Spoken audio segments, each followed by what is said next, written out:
pra falar, mano. Favela venceu o caralho. Favela venceu ao caralho. Você tá morando na porra de um barraco, sem saneamento básico.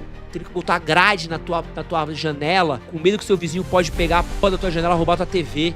Tendo que dormir ouvindo funk alto. Filha da p tocando MC Rariel até 3 da manhã, Oruanto tentando dormir que tem que trabalhar cedo amanhã. Favela venceu o caralho, venceu o quê? Favela venceu? Porra, que frase, né, cara? Uma comunidade no Rio de Janeiro vive um verdadeiro cenário de guerra, com o 5º dia seguido de confrontos entre facções. Cerca de 6 mil alunos tiveram as aulas suspensas na favela do Jacarezinho, no Rio de Janeiro. Aquela imagem que apareceu os dois caras ali, primeiro a forma de empunhar a arma. E segundo, com roupa, uniforme paramilitar. Não parece imagem de polícia, de força especial, mas não é. A gente vai trazer agora a informação de uma operação da Polícia Militar para reprimir o tráfico de drogas no Rio de Janeiro, que teve aí o fechamento de 42 escolas. Um levantamento divulgado hoje em São Paulo mostra que a falta de acesso ao saneamento básico é algo que faz parte da vida de milhões de pessoas em todo o país, tanto nas pequenas como nas grandes cidades.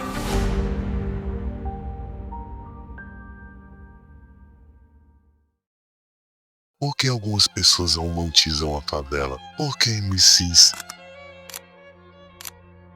artistas e influenciadores enaltecem tanto esse lugar? Um lugar onde o crime dita as regras, onde o trabalhador sofre para chegar no seu trabalho. Tá muito difícil trabalhar. Cara toda hora vem desce com fuzil, fecha a via, manda a gente descer, fica ameaçando, bota os passageiros pra baixo. Tá muito difícil mesmo. E as crianças, bem, não sonham em ser astronautas, nem médicos, elas sonham em ser como eles. Mas por que um lugar que nasceu do abandono virou cenário de clipe de rap, novela da Globo e até ponto turístico para estrangeiros ricos? Será que é porque a dor vende ou porque contar a história certa custa mais caro do que maquiar a ferida?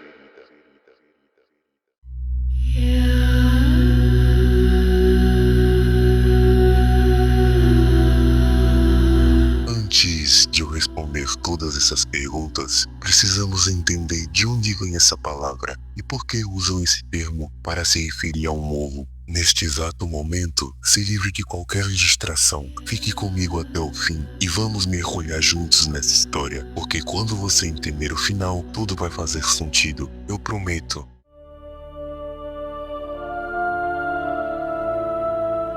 Imagine um lugar onde a seca não é apenas o clima, é o destino. Fim do século XIX, o Brasil acabava de sair da escravidão, a monarquia havia caído. E no sertão da Bahia, a terra rachava sob o sol de 40 graus. É nesse cenário esquecido por Deus, e principalmente pelo Estado, que surge um homem magro, barbudo, místico, um profeta para uns, o louco perigoso para outros. Seu nome?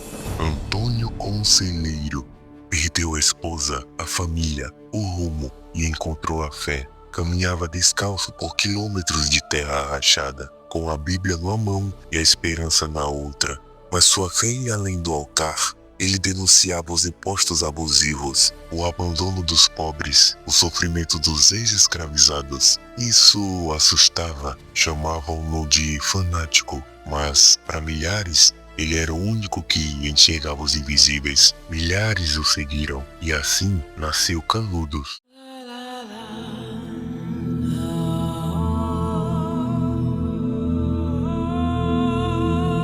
A República, ainda frágil, viu Canudos como ameaça, mandou o exército e foi humilhada. A primeira expedição, derrotada. Segunda, expulsa. A terceira, massacrada. Então, em 1897, a ordem foi clara: aniquilar Canudos. Foram 15 mil soldados contra um povoado de 30 mil almas. 4 meses de cerco, sem água, sem comida. E quando caiu o último abrigo, não sobrou ninguém. Nem criança, nem mulher, nem idoso. Todos foram mortos. Os soldados voltaram do inferno e ao chegar ao Rio de Janeiro foram esquecidos, sem moradia, sem salário, sem glória. Eles se instalaram em um morro improvisado, tomado por um mato espinhoso. Esse mato tinha um nome, favela. Era uma planta do sertão da Bahia que crescia nas encostas secas de Canudos. E foi assim que nasceu a primeira favela do Brasil, não como escolha, mas como consequência.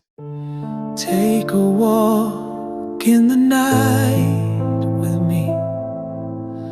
Imagina lutar por um país que nunca soube o seu nome, ser enviado ao inferno em nome de uma pátria que sempre te ignorou, e morrer sem nunca ter sido visto. A história da Guerra de Canudos é muitas vezes contada com heróis e vilões bem definidos, mas há um grupo que raramente é lembrado: os soldados, não os generais nem os políticos, mas os homens invisíveis, pobres, sem farda digna, mal alimentados, jogados no sertão para morrer. Eles não estavam ali por ideologia, eles estavam ali porque não tinham escolha. O verdadeiro inimigo era o sol, a fome, a sede, o silêncio que antecedia a bala. Não havia estratégia, não havia ombro, havia medo. Há relatos de soldados que vomitavam de fome, que bebiam lama, que cortavam o próprio uniforme para enfaixar as seringas.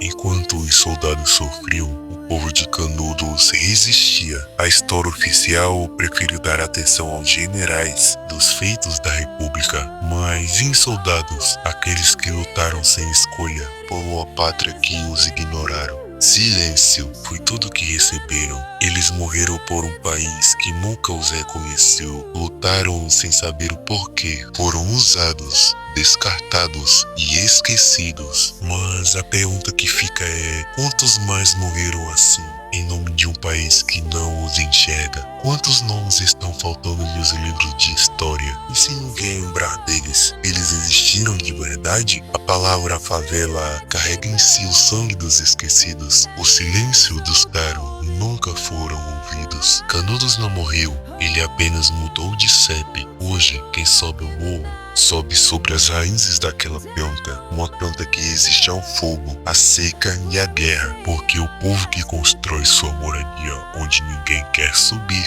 já nasceu sobrevivente. Our love is a tragedy, and there's nothing I can do to make you stay.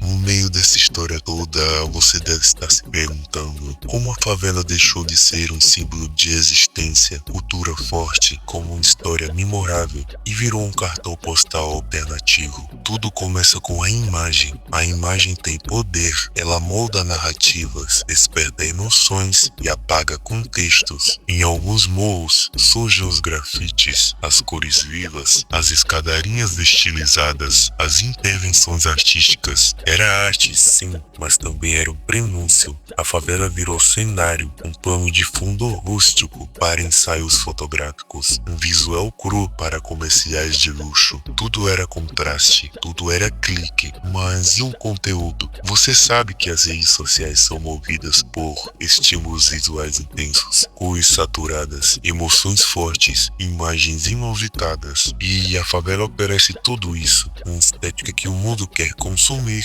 mas não quer viver, uma experiência que pode ser fotografada, mas não sentida. E é assim que a dor virou cultura pop, a exclusão virou fundo de tela, a pobreza virou charme. O funk ostentação romantiza, o influenciador estiliza, mostra que é lumbro, mas quem capitaliza toda essa ilusão? Certamente não é o morador, não é seu Zé que acorda 4 horas da manhã para ir trabalhar. As marcas passaram a amar a favela, mas não distribuem parte de seus lucros para criar programas sociais para as crianças, resolver parte do saneamento básico, muito menos um posto de saúde para exames de rotina. As agências criam campanhas campanhas usando as vielas como pano de fundo, mas não geram empregos ali. Já entendi que as empresas só visam um lucro acima de tudo. Mas e os influenciadores e MCs? Bem, eles tiram fotos com as crianças, doam cestas básicas e quando promovem sua imagem, eles voltam para a Alphaville para desfrutar da sua vida de artista. A favela se tornou um produto, mas quem é o dono da embalagem? A favela que aparece no Instagram não é a mesma favela que sobrevive à noite. A maquiagem é bonita, mas a ferida continua sangrando. Transformaram a favela em vitrine, mas esqueceram de entregar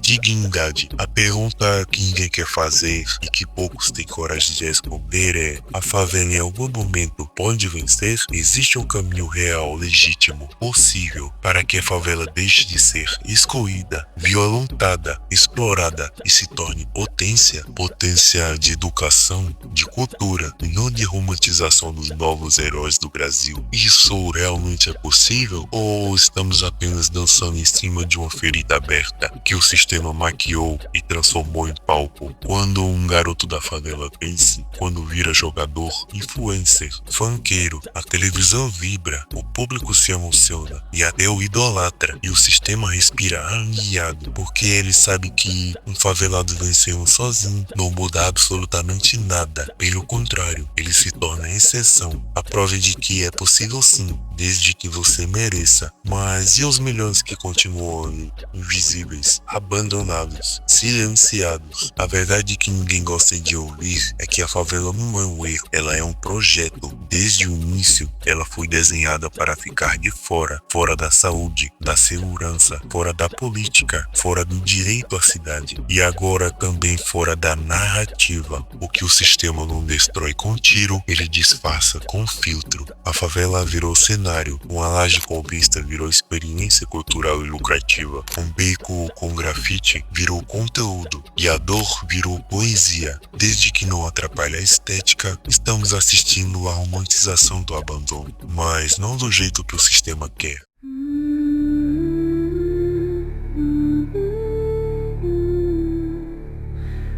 A favela não vence com caridade, apenas alivia a dor. A favela vence com justiça. Ela vence quando a escola pública for prioridade e não moeda de troca. O saneamento for direito e não promessa. A cultura for arma e não enfeite para agradar a elite. O talento for ferramenta coletiva e não vitrine de superação. Ela vence quando o dinheiro gira dentro da favela, quando a narrativa é contada por quem vive lá. Quando o orgulho não vem da ostentação, mas da reconstrução. A pergunta agora não é mais se a favela pode vencer. A pergunta é: o Brasil está pronto para a favela vencer? Porque a verdadeira vitória da favela destrói privilégios, questiona estruturas, rompe narrativas e isso incomoda totalmente. Porque uma favela consciente é mais perigosa que qualquer arma. Ela não quer piedade, não quer palco, não quer filtro. Ela quer poder. A favela só perde quando acredita que nasceu para ser palco. Quando ela entender que nasceu para ser potência, o jogo muda.